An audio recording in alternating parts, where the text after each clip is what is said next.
Hey, Coach, so glad you found us on YouTube. Let me help you through this great journey. I have done it. I've won lots of championships, run one of the best programs in the country, coached NBA guys. I can help you become a better basketball coach.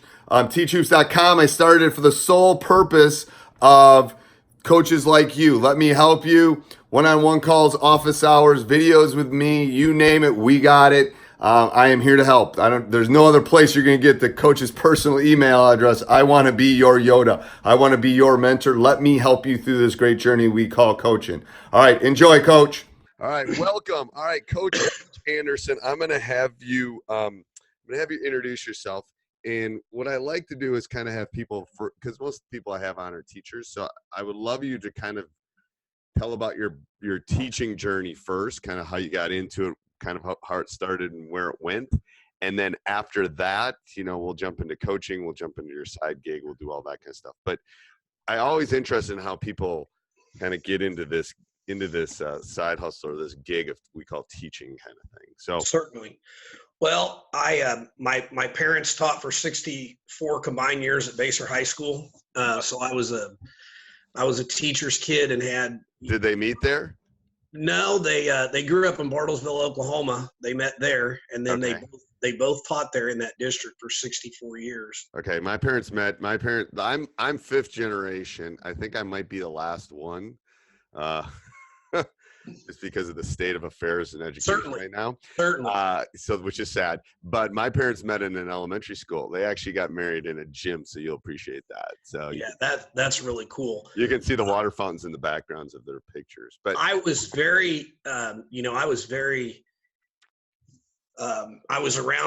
around kid. I've been at school every day of my life. Right. Since 5 years old, even before that. And my journey basically began, I knew I wanted to teach and coach. I went to the gym with my dad every Sunday while he graded papers. And, I grew up in the 70s and 80s. So when I was in grade school and middle school, I called every play at quarterback. Right. Had a lot of responsibility. Coaches gave you a lot of responsibility then. Yep. And then, my teaching journey, I went to Pittsburgh State in Kansas and learned a lot about the game of football and knew a lot of the things that we were doing in football when I was in high school was wrong. Right. And when I say wrong, it was more disorganized. Dennis Franchione was the coach, most efficient. Probably the word I'd give teachers is learn how to be efficient. Right. And I grew up in the 70s and 80s, which was good and bad. But I did, just to talk about teaching, my student teaching didn't go well at all. No, mine didn't either. I did part of mine in a middle school, and I walked into that, and I remember calling my parents. That's when you had to call them on like a phone. Oh, certainly. And I said, I'm not going back into a middle school. Like either it's going to be high school or I'm going to do something else. Like I ain't doing this. I was in a K-8 building, and I expected everything to be like it was when I was in grade school. And right.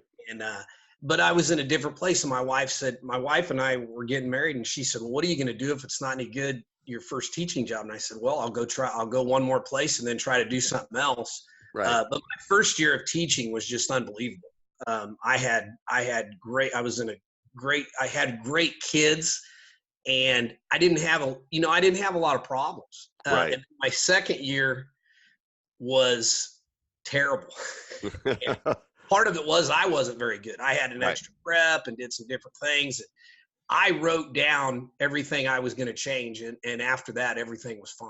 Right. And the thing is, this was one of my, I don't know if it's summer year or summative, whatever. It's a year I got evaluated this last year, and I remember sitting down with the principal and blah blah blah. And a lot of it was just small talk stuff. But I said, this was the first year, and this last year was the year 30 of me teaching. Okay. I said, I feel like I'm in my stride. And he starts laughing. He goes, what do you mean? I go, the last couple of years have been I'll be 50. I'm 52. I said, I feel like I got this. Like, I feel like finally I can, like, I got a rep, and it's taken 30 years to get to that point. Like, how many classes have I taught to get to the point where it's like, certainly. And when I first, the building I taught in a middle school that was very, very structured. My first 17 years of teaching. Right. And and I thought it was great, but I only taught 7th grade. So I only had the kids 1 year. They only had to put up with me 1 year. And now where I am, I'm at a K-8 building. I teach 6th, 7th, and 8th grade. And midway through that first year, I went, oh, golly, I'm going to have these 6th and 7th graders again next year. So you got to make sure, and that can be a good and a bad thing. Right. And it's turned into a very, very good thing, but you better be ready, because whatever you allow in 6th and 7th grade, they're going to try to get away with more. And middle school kids are an interesting animal. People look at No. I take it as a lot of people consider it the black hole of education. It is, but it is just there should be an island. There should literally be an island where we send them, and then they come back when they're human beings again. From that, certainly. It's just it's a tough stretch, and it hasn't gotten any easier with social media and all the stuff we're throwing at them now. It hasn't gotten easier. Right. It's gotten harder, I think. Yeah. I agree. All right. So you stayed there your entire career? Well, I was at Valley Center for 17 years. Okay. I was head girls basketball coach there for 16. Yep. At the high school, and did a lot of football. And I stayed there, and it was great.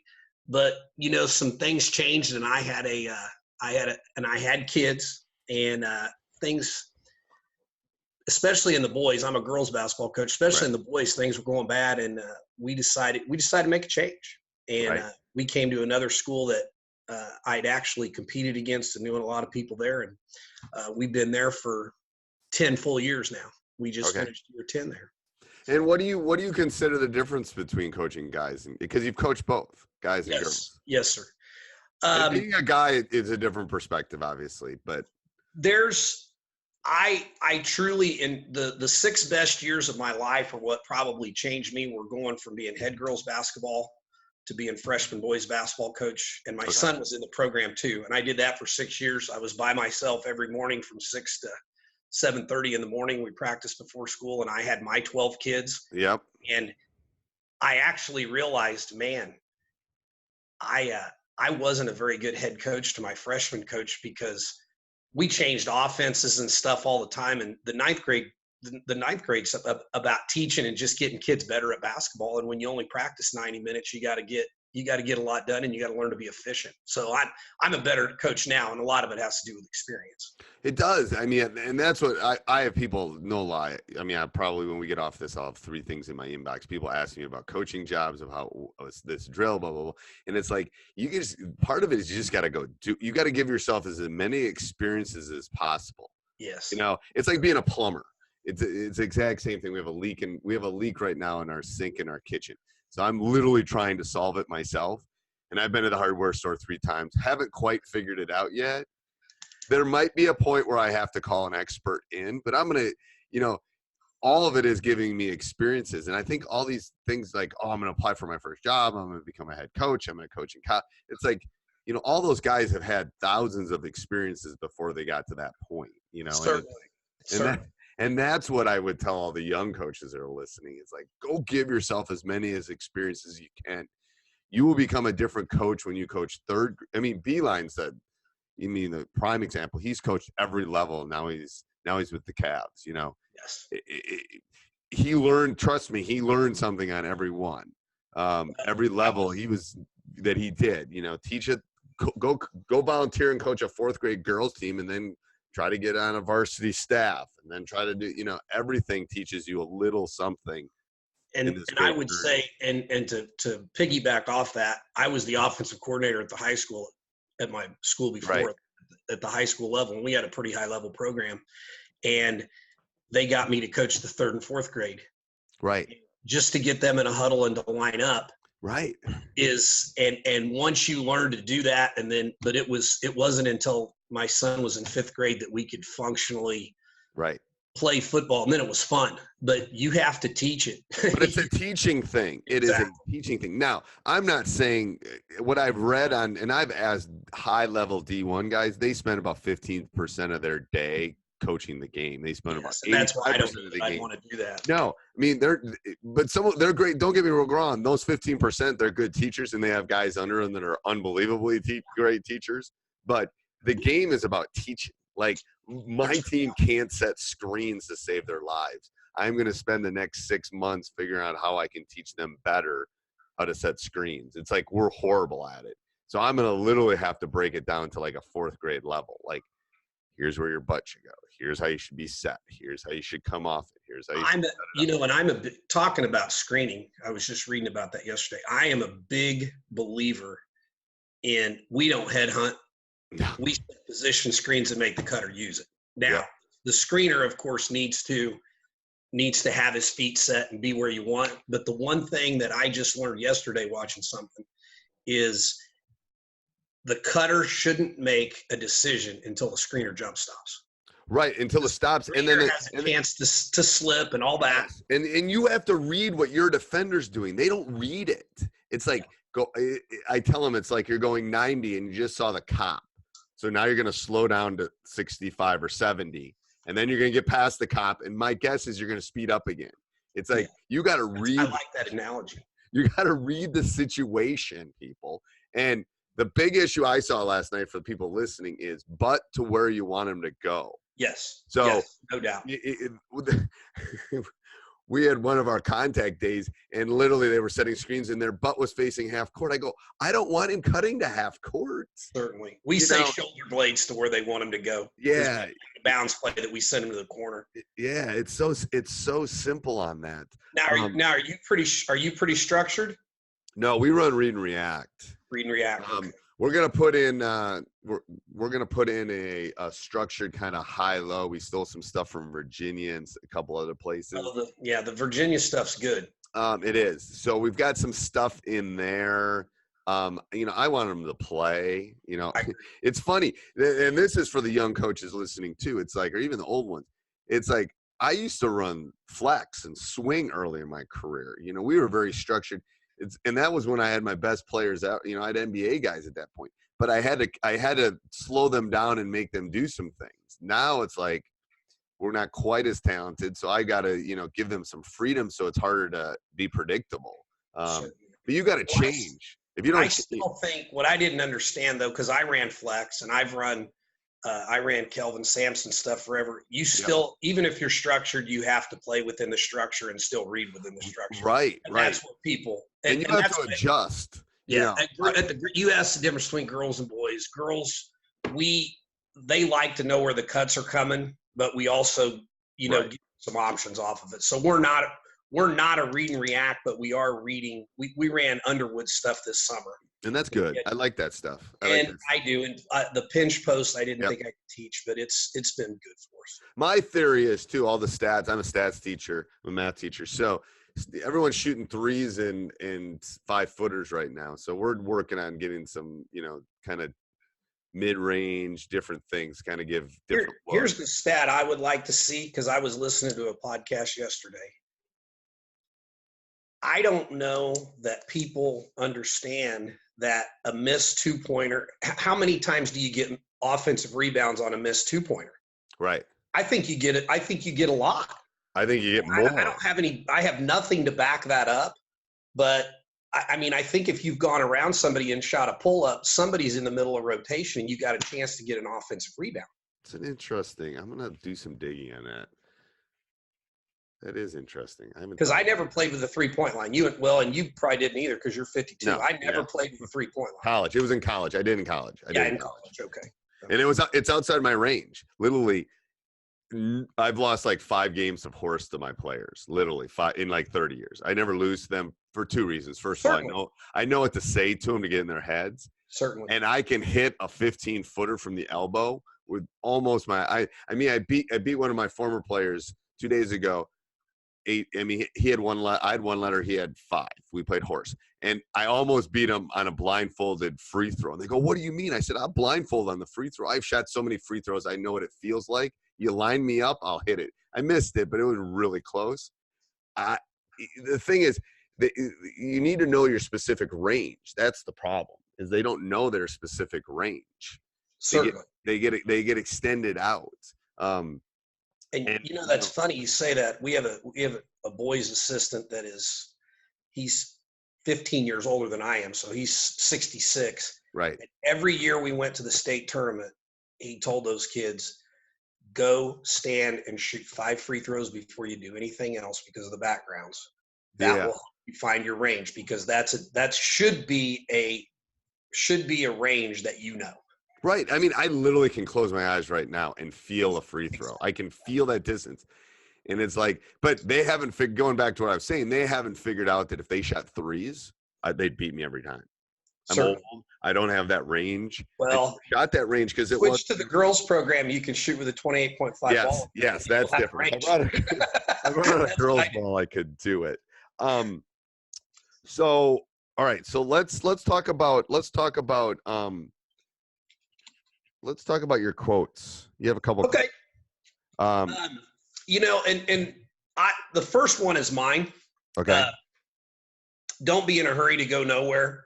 If you teach at a middle school, those kids, I don't have a clock in my room. And if they let me take the phone and the intercom out both, I'd let that happen. But we have kids that try to clean up 5 minutes before the bell, and they're sprinting to the door to go to the next class that they don't necessarily want to be in yet. Take care of the business where you're at. And that's straight off Coach Wooden's be quick, but don't hurry. But I use it in the classroom. In the classroom, my number one quote, and my kids gave me a coffee mug with it: don't be in a hurry to go nowhere. Yeah. My grandma Mac used to say, don't wish your life away. Exactly. That's a great one. It is. I mean, God, that was 40 years ago, and I still remember that. And it's like, I do think you need things to look forward to. I think you need to plan trips and do things like that. I always think that, but I'm not like wishing, to retire. I'm not wishing. Remember, Superman is the only one that can, besides our creator, that could speed up or slow down by flying around the world. No one else can do it. Right. Yeah. So I love that. So that takes care of 1 and 2. Go to the next one, Coach. You are, I think, and if this is in business, when I heard you say side gigs, I didn't know how much this was going to have to do with coaching, teaching. It is. We'll get into the side gig thing in a second. You're running a program, not a team. And I heard Bruce Weber. A lot of people here in Kansas don't like Bruce. Really? The Kansas State people don't. They're on him all the time. And part of the problem is he can't beat Bill Self, which he did this year.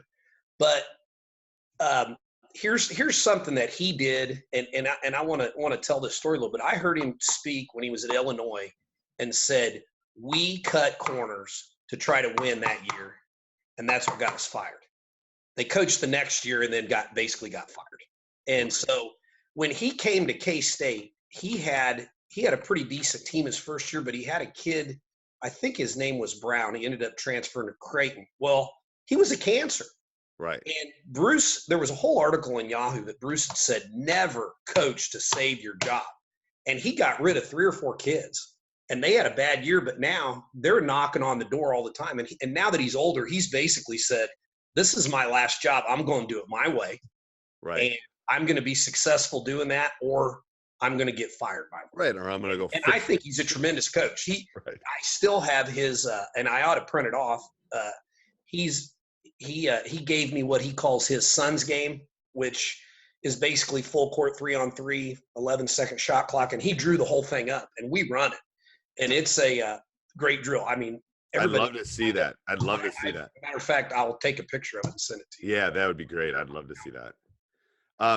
Yeah, I mean, I think that's like, I always tell people, I think there is some freedom when you get older. Like, I've won 3 state champions. I mean, I've coached if they told me I couldn't coach next year, if that would have happened in my 30s, it would have been devastating. It happens now, shoot, I'm going to dig out my boat and go fishing, Well, I'm not going to do that. I'm going to go coach something.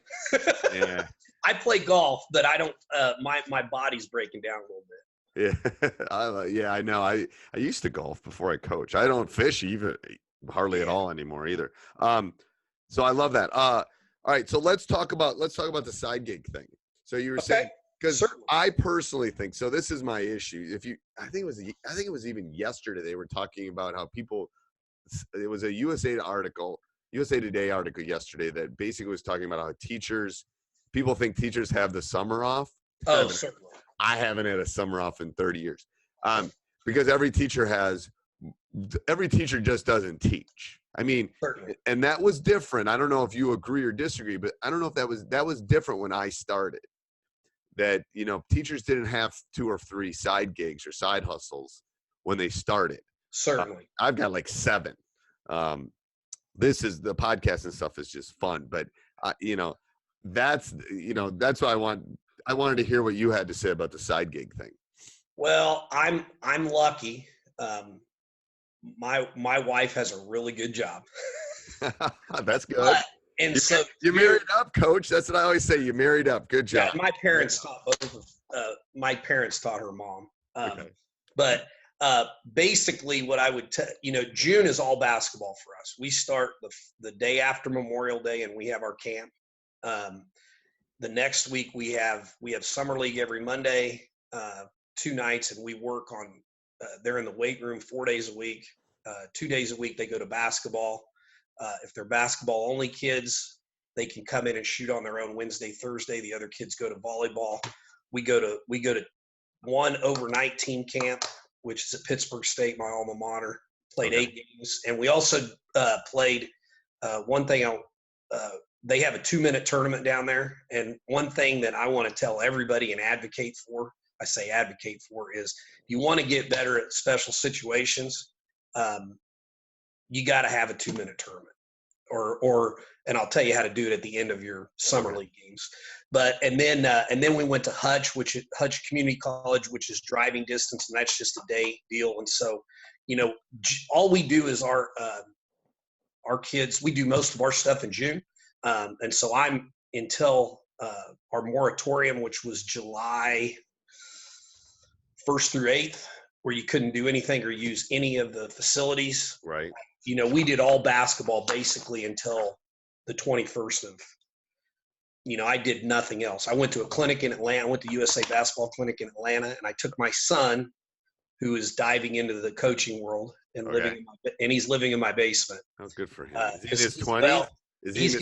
No. He's going to be an assistant coach at Bethel College in Newton. So I'm trying to guide him a little bit. And how old is he? He's 22. Yeah, I'm telling you, man. For all the 20-year-olds listening to this, 20s are when you should figure out what you want to do in your life. Exactly. And I swear to God, I've told my son this, I told my daughter this. 20s is like, if you have to live on a friend's couch or live in our basement, I don't care. Figure it out in your 20s, because people will help you in your 20s. Yeah, they will open doors for you in your 20s. They won't open doors for you and I anymore. Shoot. So go figure out what you want to do, travel the world, figure it out, because you have no responsibilities other than yourself. Well, and one thing, and I do think that we are still lifetime teachers. I will help him as much as I can. I paid for his clinic and all that. Right. He's going up to play in a golf tournament and wanted extra cash this weekend. So that's on you. Right. I said, no, I'm not, he needs to learn that it's going to be tough working his ladder being a coach. So sometimes we have to say no as parents. Right. Yeah. I'm not a bank. A bank. Yeah. No.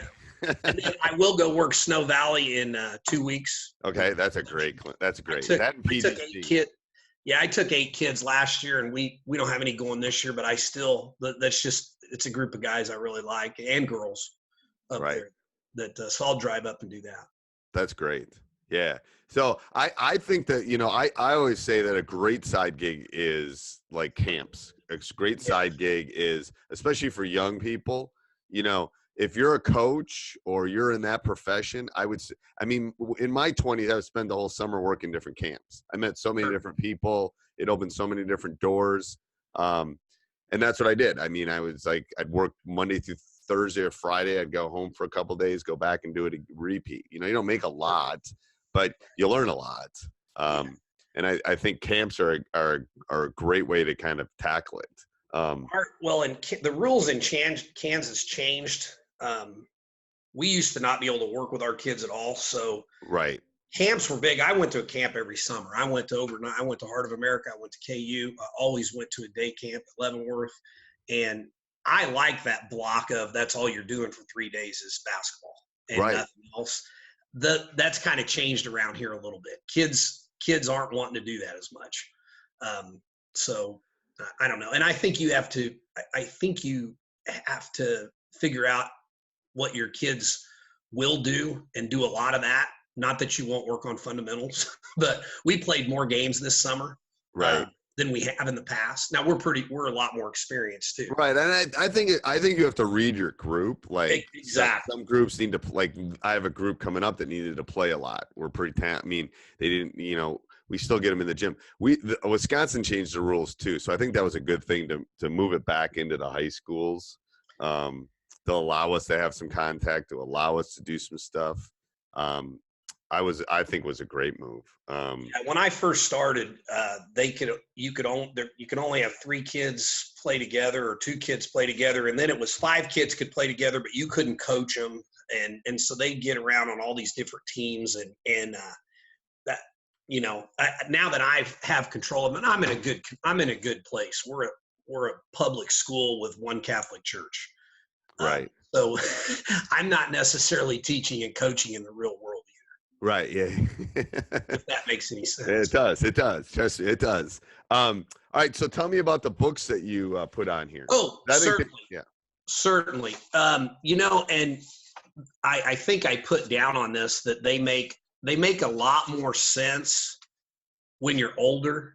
I always say I wish I'd have read them when I was younger, but I don't know if I'd have listened to them. My dad said, I told you all that stuff when you were growing up, but The Growth Mindset's probably the number 1 book that has changed me a little bit, by Carol Dweck. And it's helped me as much on the classroom as it has on the court. We say good job all the time. Yep. And I know they did the deal on John Wooden his last year where the guys they followed him around and did all of his positives, negatives, and all that. But I tell my coaches, we are not going to we need to tell them why they did a good job, right, or what they did. I've been around some kids that can run drills perfectly and they try to please you and everything, and then they can't play because they won't exit their comfort zone. Right. And the only way you can get better is, and this goes along with the talent code of finding your sweet spot. Well, I think it also goes back to the business part, like for, anything in life, you're going to fail. Like the first couple of businesses I started were, you can hear the thud. And you learn something from it. But I learned something. It's like, I learned that, all right, find the minimal viable product, spend the least amount of money to see if there's any interest. Because the first time it's like having your first team, you think, oh, we're going to win it all. It's like your first business, you think, oh, well, what island am I going to buy in the Caribbean? You get this unrealistic expectation, and then you have to learn, like, well, okay, that's not enough. You need to be able to do other things to be able to certainly. Yeah. And it's that growth mindset. I always use the analogy, especially at camp.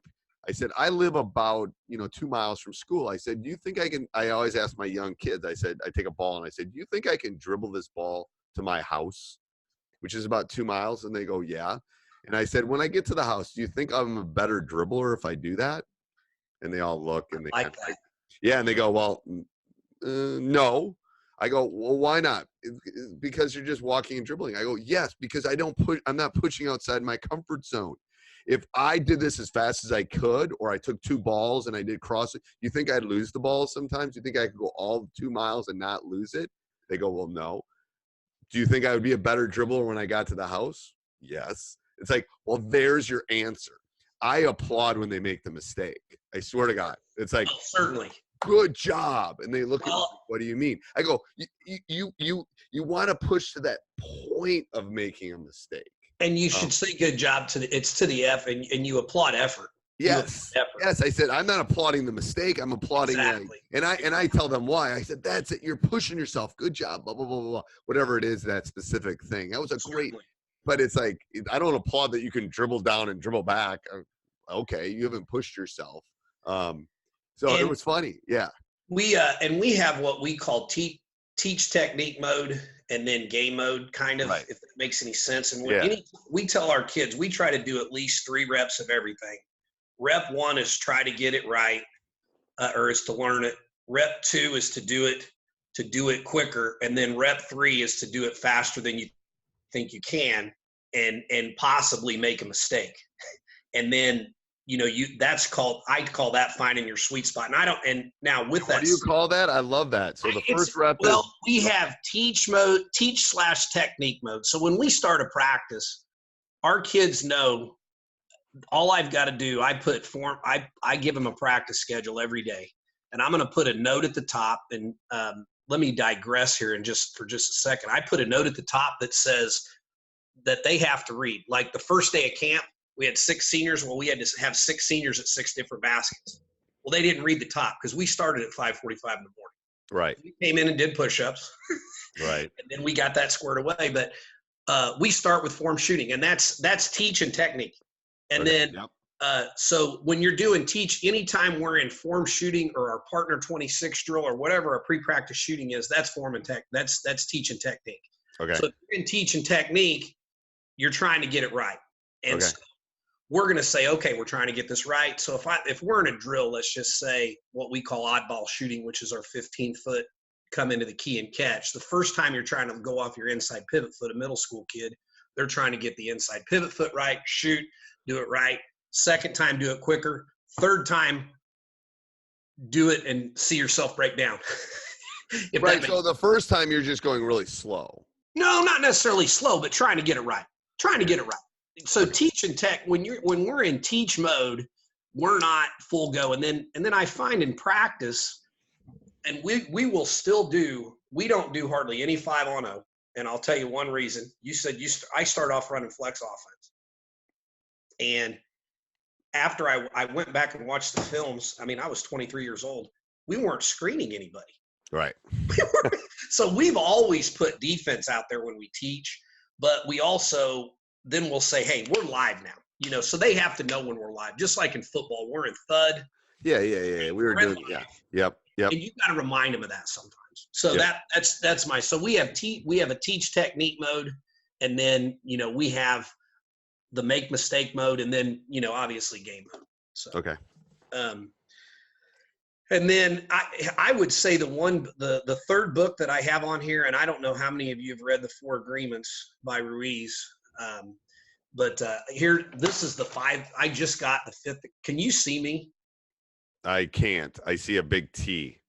Oh, okay. You just see a big T. Okay. Yeah. Well, anyway, I have the 5th agreement, but the 4th agreement is matter of fact, I was reading it before Tom Brady was, and basically it helps you as an individual.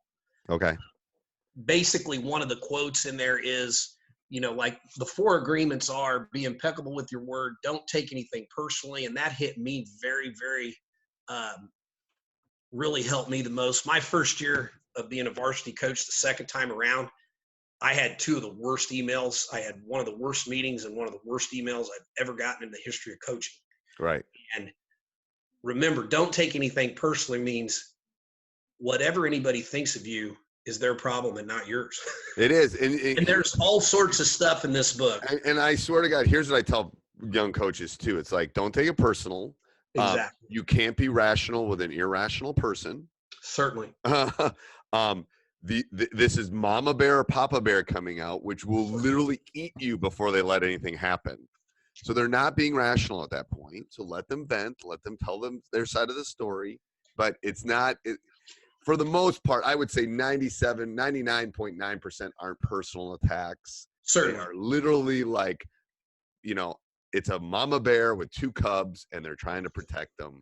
Certainly. That's all it is. It literally is instinctual, I think. Well, and if and I don't even know where I had that in here, and it wasn't on books, but one of the things that I've always, are we going to get to successes and failures? Yes.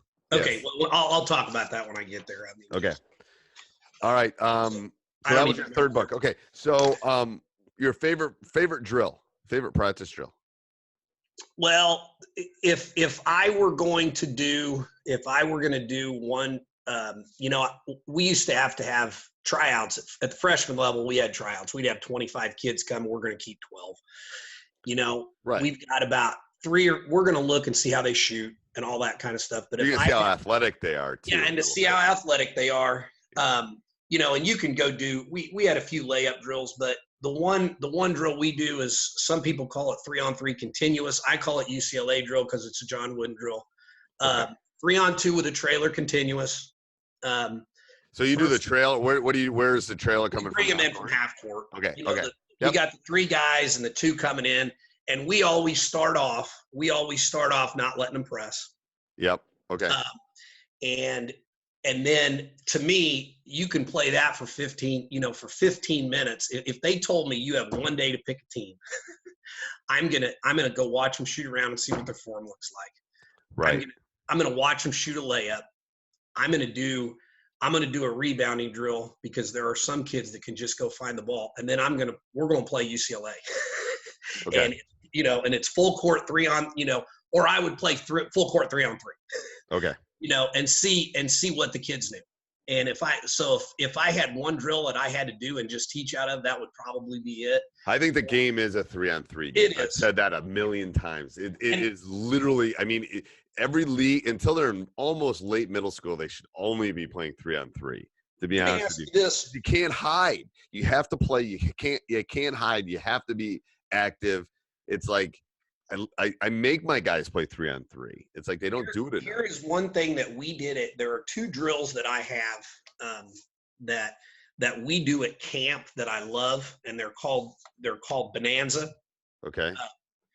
One of them is what we call shooting Bonanza, and I ended up doing a 3-on-3 Bonanza. So hang with me here for a minute, because how sometimes you have to go in and you have to pick teams and say, okay, team 1's going to play team 2 and all this kind of stuff when you have 15 teams at camp.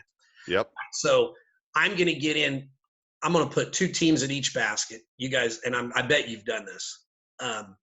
There's one basket that the winner stays. Yep. And they're going to shoot they're going to shoot against each other to 3. Okay.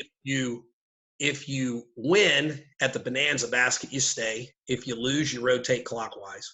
Okay. All the other baskets, the winner goes to the next basket and challenges the next team. Your goal is to get to the Bonanza basket and stay there and win, and you count the wins. So we did 3-on-3 at camp, and so and I was in a small gym, so I had 2 3-on-3 games going on the side goals.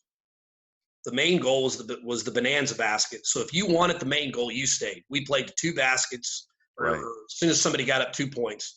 So winner stayed at that main basket, and then you just kept rotating them, and then you kept track of wins that way, instead of putting them all out in a middle circle and saying. So anyway, so those are 2. I think the 3-on-3, and then we use Snow Valley cutthroat rules. If they're not up playing defense, you lost, you're out. Okay.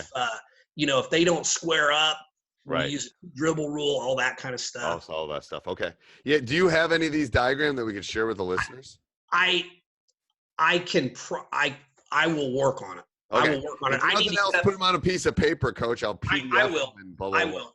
Because what was the name of the other one that you mentioned that you were going to take a picture of earlier? You said you were going to send me. I got it. Yeah, I've got. Oh, the Suns game. I'll take a picture of it. It's okay. Write that down. Is it sun like sun in the sky, or sun? As in Suns, as in Phoenix Suns. It's Phoenix Suns. Okay. Bruce Weber called it Suns game, and he diagrammed it for me. Okay. It's basically 3-on. It's better than 3-on-3 continuous. Okay. Because you can beat anyway. I will take a picture of that and. That'd be awesome. That'd be awesome. I'll share it, and I'll put that on the show notes along with your books. Yeah. I put all that stuff in the show notes because usually people are either jogging or in the car or. I know. When they're listening, so I always put it all down in the. And Steve, let me tell you something else that I think in teaching that most of us, you're 52 and I'm 50. I think you need to learn to embrace technology. Now, I carry a pen. The kids make fun of me because I carry a pen up here in my deal all the time, and I have a notebook. Oh, I have a notebook too, man. Notes, but I'm telling you, I walk around the track every day while my youngest daughter's in weights, and I use my notes on my phone. And see, I do, but it's like that gets lost in the noise for me. I have this little black binder that's about the size of my hand. I swear to God, and it's like. And it's like anytime I'll be walking the dogs and it's like, oh, I like that. And I'll write it down. I don't, but see, I don't always have that with me. Yeah, it literally, it's my wallet and that always come with me. The other thing I do with in my notes is, like, for instance, I'm going to go to Jim Boone's clinic October 4th. Yep, that'll be great. Clinic. And so you can, if you take a picture of something, you hit download and you can put it right into your notes instead of taking it and trying to find it in your pictures. So where's Jim Boone's? Where he's in Arkansas? He is in Arkansas now. He was at Delta State, and that just moved his clinic 4 hours closer to me. I've sat down and visited with him. And you're where? And you're where? I'm in Kansas, right by Wichita. Okay. Yep. Okay. We have school. Long story. We got. Yeah, I'm not speaking anything super close. I'm outside Atlanta in September, but that's not. Well, and I saw that, and I am going to try. We're not going to make it this year, but Are you speaking on the 720 Sports Group? Is that the? No, I'm speaking of the Legends one. There's a Key 5 one that's good too. Okay. That's outside of Atlanta. Okay. Mine's like September 14th. I'm speaking of one in North Carolina, but that's obviously much farther too. Yeah, and I've already flown to one, and I'm going to Vegas with my dad in the fall. So Vegas. My wife. Well, we're just gonna go sit in the sports book. Well, that's good. There's nothing wrong. But I tell people that I teach stats, so I say, craps is the second best game ever invented.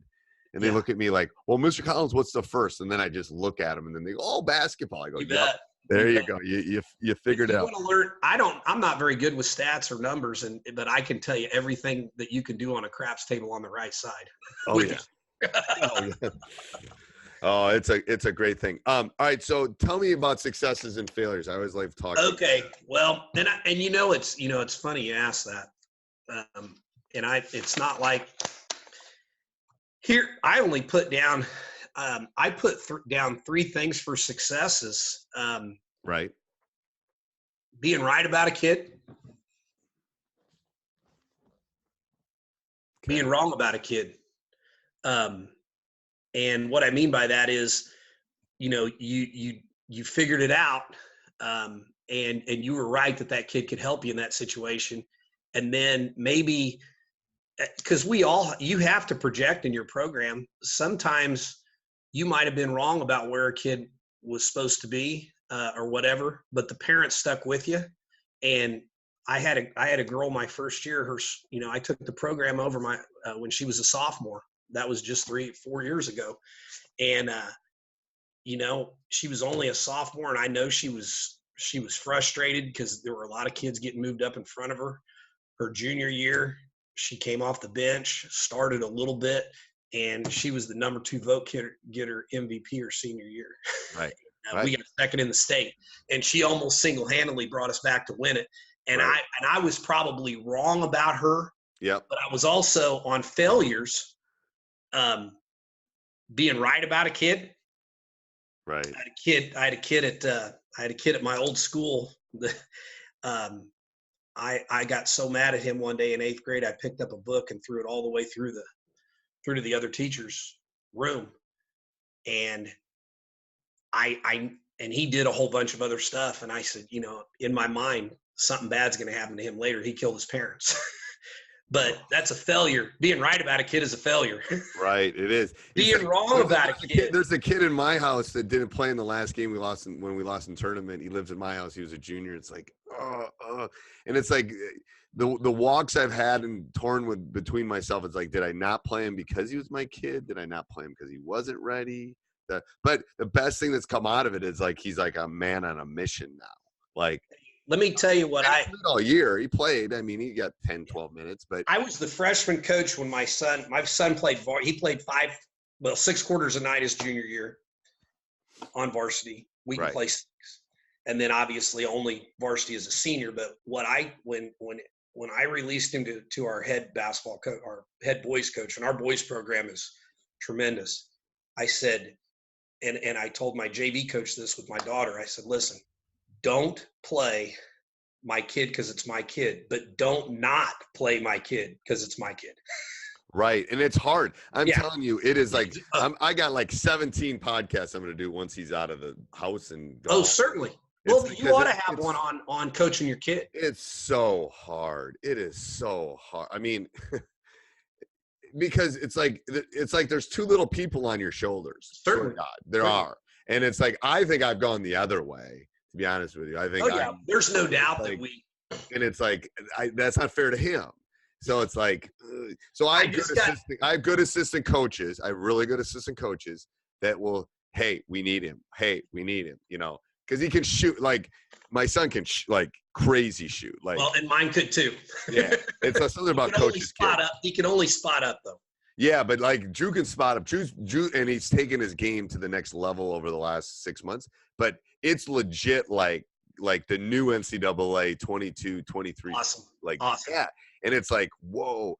But it's amazing because the assistants will go, we need Drew. We need Drew. You know, it's like, I'm going, oh, you know, it's like, because I'm looking at the defensive. It's like, oh my God, it's so hard. It's so hard. But it's also been one of the joys in my life, to be honest with you. Oh, well, and what I would say, if you do that coaching your kid podcast, and you always look back on what you could have done. My son was a great spot up shooter. I mean, I would put him against anybody shooting. Right. You know, we do the 5 spot, we do the shot, fake, one dribble. He could hit everything. Yep. Now, had I read growth mindset and talent code prior to him getting up to high school, both golf and basketball, he needed to exit his comfort zone. He wouldn't shoot with somebody in his face. Yep. And he needed to take that next step. And I thought I probably should have had him doing the hop step a little earlier. The thing is, that's where I've gotten with Drew now. It's like I'm a 1-2 guy, but the same thing in golf. You got to be both. I think every situation calls for it, but he was a really good golfer too. And he was doing really, really well, but we needed to move him farther back. He never made it in college because he couldn't take that next step. Right. We should have, there's all sorts of walls you got to break through. Right. But that's with any kid. That's any kid. That doesn't matter if it's a coach's kid. All right. Any parting words, Coach? Let's talk about your blog and stuff. Well, you know, I don't have a blog now. I put stuff on Twitter all the time. I'm at Pick and Roll Basketball. Okay. And then I'm on Facebook as well. Okay. They can send me an email. I have all sorts of stuff that I'll send. I think I sent you our playbook. You did. I'm going to share that with everybody. That's fine. I can carry, you know, and I hope all the coaches in our area read it and spend all their time worrying about me instead of everyone else. Cause that's one of the things that, I don't know. I'd say what I would want to close with is, you know, make sure that the key is owning your classroom and your gym, because I thought this was going to be more about like teaching in the classroom. Right. You know, own your classroom and worry more about your team than everybody else. You know thyself, everything from Sun Tzu and all that kind of stuff. And I would say my last thing, and one of my favorite Chuck Daly coach quotes is, you know, land the plane.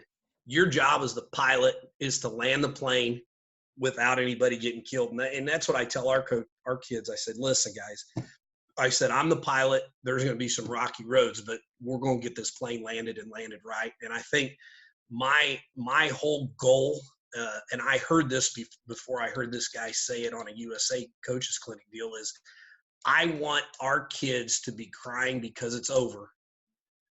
Not because they lost their last game. I want them to be crying because I love their career's over. I mean, and hopefully they got something out of it, but you never know. You have no idea what influence you've had on them until 20 years down the road anyway.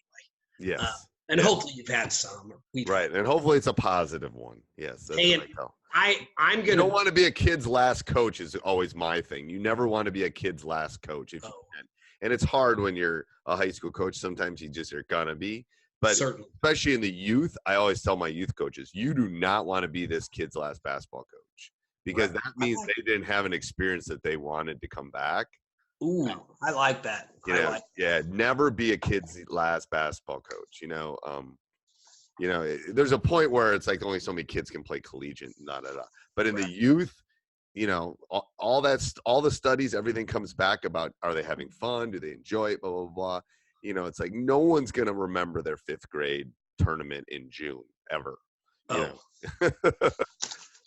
Right. I know. Hey, one other book that really did change me a little bit, and I didn't think of it. Bruce Brown is one of the best writers of how to coach and how to treat kids. Bruce Brown, you said? His name is Bruce Brown, and I have several of his books, and he's big on positive conditioning. Do you have one name so I can look him up? I'll put him in the show notes. Bruce Brown is his name. But do you know a name of one of the books? Yeah, let me get one. There's probably more than one Bruce Brown on Amazon, probably. I don't know. It's kind of like Steve Collins, you know. There's lots of Steve Collinses. He's going to look right now, is my guess. I will put all of this down in the show notes. All the stuff he's been talking. I will. It's positive. He's in positive coaching alignment, and it's like coach. You send that to me when you send the drills. I will, and I'll try. I'll take a couple pictures of the book. But the one thing that he changed me on is he talks about positive conditioning, and we are big on you get to condition, and conditioning is a privilege. Right. So if we do a drill, and like for instance, when we do our partner shooting, we're at 6 baskets, and we'll say pair up, shoot to 10, and which is an old Bobby Knight deal. You just rebound your own shot. Right. So the first group in, they get to do 1 push-up. The second group in gets to do 2, et cetera, et cetera. So we never have winners and losers. Right. Somebody just gets to do less. And one thing that we do in over Christmas during our boot camp is what we call boot camp. Is we will the winners get to run more. So if you win your 5-on-5 drill, you get to run 3 down backs or whatever, or 3 lengths, and the second place team gets to run 2, and the third place team only gets to run 1. If that makes any sense. Right, it does. So you're using reverse psychology, and you're also seeing who's going to compete. But we don't do that all the time. Yeah, I love that. That's a great change up for that. I love that. Well, and I'll take a picture of the book and send it. Okay, I appreciate it. He has a drill called Eliminator. I know we're getting ready to quit, but no, it's like I'm digging. Yeah. I got one in. Thank you so much for being on, Coach. And I'm gonna send you an email about your website too. Okay, awesome. Thanks. All right, brother. Hey, appreciate it. Yep. Hey, where can I find this? Find this. Yep. So this is going to be in a couple different places, I think. I'm going to put it on Coach Unplugged. That will probably. Hey, Coach. So glad you enjoyed that video. Not that you found us. You already found us. Let me know how I can help. I've won lots of championships, as you can see, won lots of rings. Let me know how I can help you become a better basketball coach. TeachHoops.com is one small way. Go over and check it out above and below, and let me know how we can serve you to become a better basketball coach. Enjoy.